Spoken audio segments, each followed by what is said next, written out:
Hi friends, welcome to stitching school by Jyothi. ఈరోజు వీడియోలో old clothes తోటి ఈజీగా మ్యాట్ని ఏ విధంగా తయారు చేసుకోవాలో చూపిస్తున్నానండి.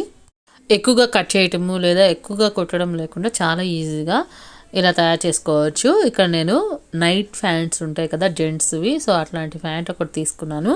అలాగే దాని ఈ విధంగా లోపల ఉన్న పాకెట్స్ మొత్తం కట్ చేసి తీసేసాను. అలాగే పై వైపున ఉన్న ఎలాస్టిక్ కూడా తీసేసాను.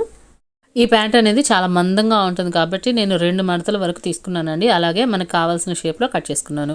ఇప్పుడు ఒక లెగ్గిన్ తీసుకున్నాను, దాన్ని పై వైపున నిక్కర్గా చేంజ్ చేసేసాను, అంటే కట్ చేసేసాను. మిగతా పీసెస్ని అంటే కింద వైపున ఉన్న క్లాత్ని తీసుకొని దాన్ని జాయింట్లు అంతా కూడా ఓపెన్ చేసేసాను. ఆ తర్వాత దాన్ని స్ట్రైట్గా కట్ చేసుకున్నాను. 3 ఇంచుల వెడల్పుతోటి క్లాత్ ఉండేటట్టుగా కట్ చేసుకున్నాను. ఇప్పుడు అది పొడవుగా రావటం కోసం ఒకదానిని ఒకటికి జాయింట్ చేసేసాను అనమాట. ఈ మొత్తం కూడా నాకు మ్యాట్కి చుట్టూ వైపులా కుచ్చులాగా రావడానికి ఎంతైతే పడుతుందో అంత పొడవు తీసుకున్నాను.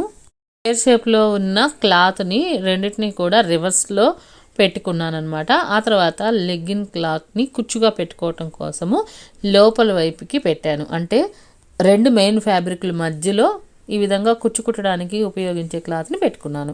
రెండింటిని కూడా రివర్స్లో పెట్టుకున్నాను. సో ఖర్చంతా కూడా లోపలికి వెళ్ళిపోతుంది.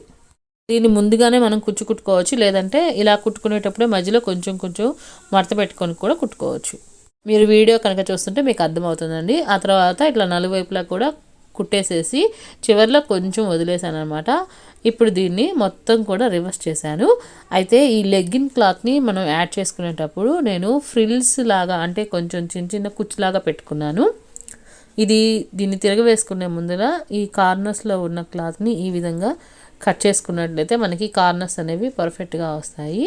సో దాన్ని తిరగవేసేసాను. చూడండి, మనకి ఈ విధంగా కనిపిస్తుంది. ఈ చివర ఇప్పుడు ఈ కొంచెం లెగ్గిన్ క్లాత్ని కూడా యాడ్ చేసేసి పై వైపు నుంచే ఒక స్టిచ్ అనేది వేసుకుంటే సరిపోతుందండి. దీని మొత్తానికి కూడా మనకి ఒక 10 నిమిషాల టైం అనేది సరిపోతుందండి. అంతే, చాలా ఈజీగా మ్యాట్ అనేది రెడీ అయిపోయింది. సో ఈ వీడియో కనుక మీకు నచ్చినట్లయితే తప్పకుండా లైక్ చేయండి, షేర్ చేయండి, అలాగే సబ్స్క్రైబ్ చేసుకోండి.